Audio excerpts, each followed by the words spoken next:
Number 1। Indira ji की मृत्यु का भविष्य कथन। नास्त्रेदमस ने लिखा था, निष्कासित स्त्री फिर सत्तारूढ़ होगी, उसके बैरी उसके विरुद्ध षड्यंत्र करेंगे। 3 वर्षों के अपने यादगार कार्यकाल के बाद 70 की आयु के लगभग उसकी मृत्यु होगी।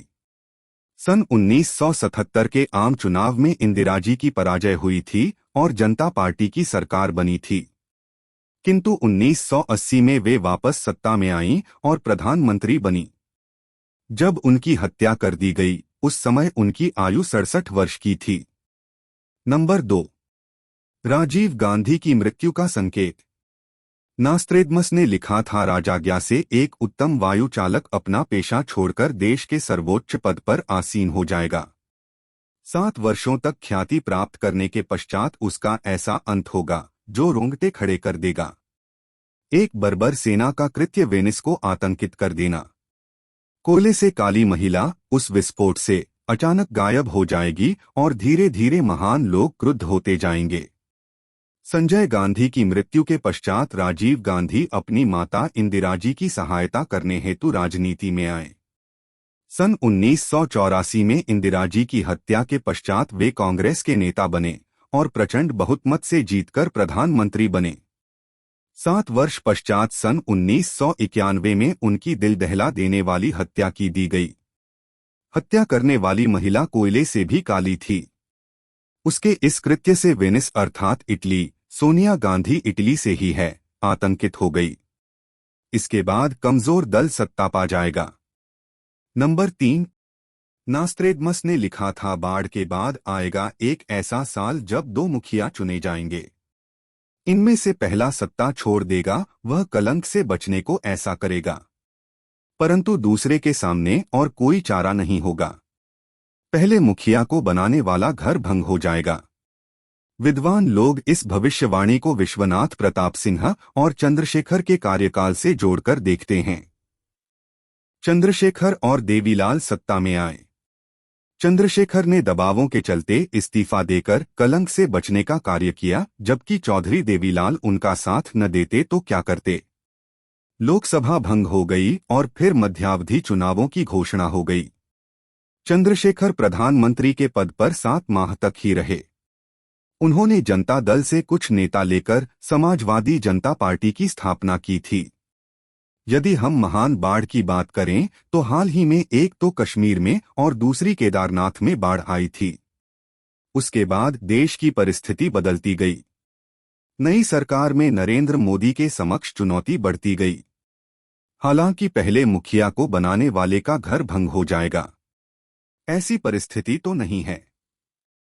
इसलिए यह भविष्यवाणी चंद्रशेखर पर ही फिट बैठती है। नंबर 4।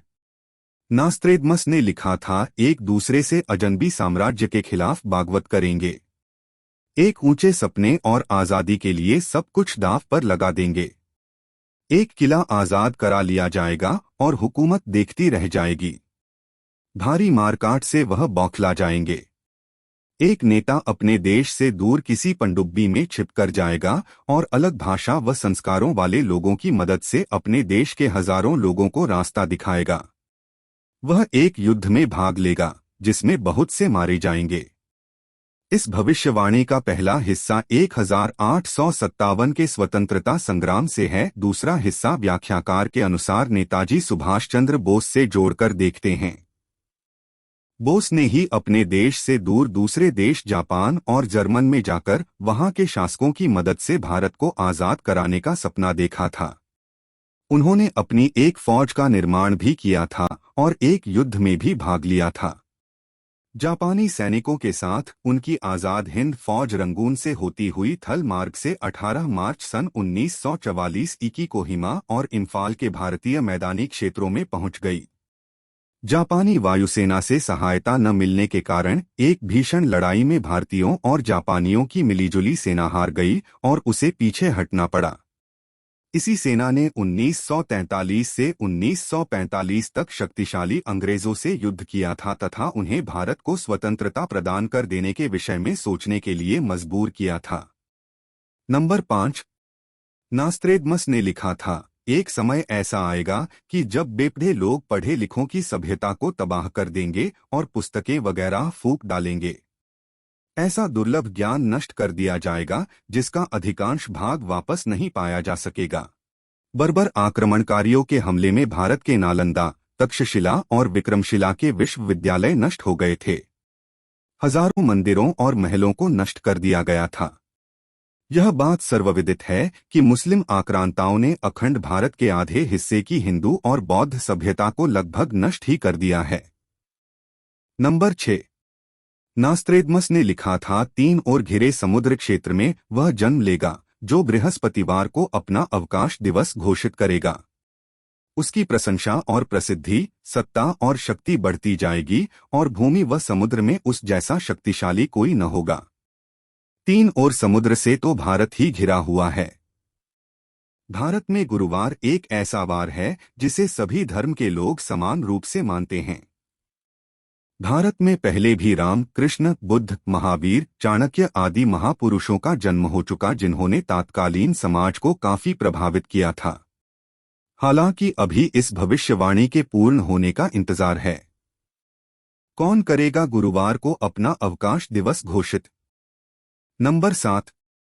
नास्त्रेदमस ने लिखा था, 5 नदियों के प्रख्यात द्वीप राष्ट्र में एक महान राजनेता का उदय होगा। इस राजनेता का नाम वरण या शरण होगा। वह एक शत्रु के उन्माद को हवा के जरिए समाप्त करेगा और इस कार्रवाई में 6 लोग मारे जाएंगे।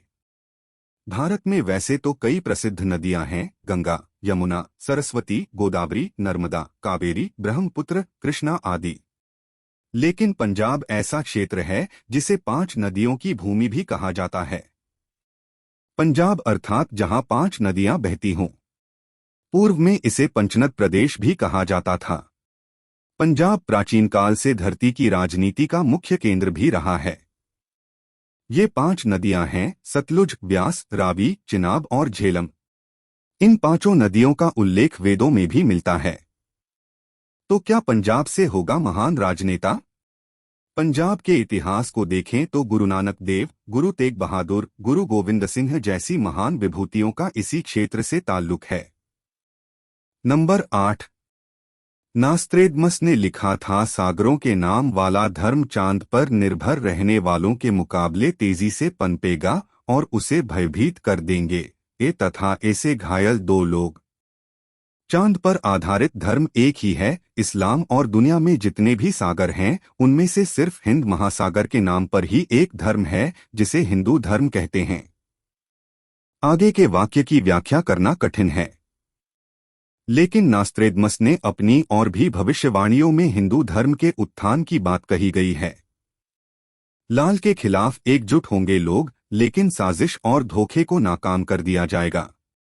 पूरब का वह नेता अपने देश को छोड़कर आएगा, पार करता हुआ इटली के पहाड़ों को और फ्रांस को देखेगा।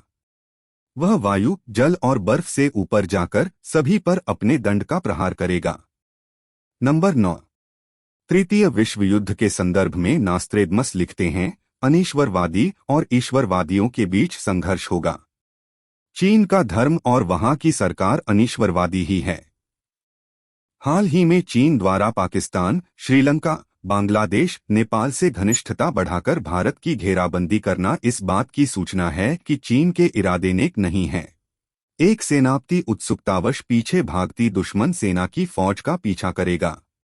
वह उसके बचाव चक्र को भेदता हुआ अंत उन्हें रोक देगा। वे पैदल भागेंगे मगर उनसे अधिक दूर नहीं होगा। वह अंतिम जंग गंगा के किनारे होगी। गंगेज नाम से फ्रांस का एक कस्बा भी है, लेकिन किनारे शब्द का इस्तेमाल तो किसी नदी के लिए ही होता है। इसीलिए व्याख्याकार इसे भारत के संदर्भ में लिखी गई भविष्यवाणी मानते हैं। भारत, फ्रांस, जॉर्डन आजाद कराए जाएंगे। निर्दयी शक्तियों का सुदूर पूर्व में विनाश होगा। गंगा, जॉर्डन, फ्रांस और स्पेन को हड़पने वाला साम्राज्य खत्म हो जाएगा। समुद्र में खून और लाशें तैरती दिखेंगी। यहाँ सवाल यह है कि भारत जैसे समर्थ देश के तृतीय विश्वयुद्ध में कमजोर होने की संभावना किस तरह है। इसके 2 कारण हो सकते हैं। पहला राजनीतिक नेतृत्व की कमजोरी और दूसरा आंतरिक कारण और आपसी फूट में उलझे रहने वाले कारणों में उलझे रहने वाले भारत का अपनी सीमा की ओर कभी ध्यान नहीं दे पाना।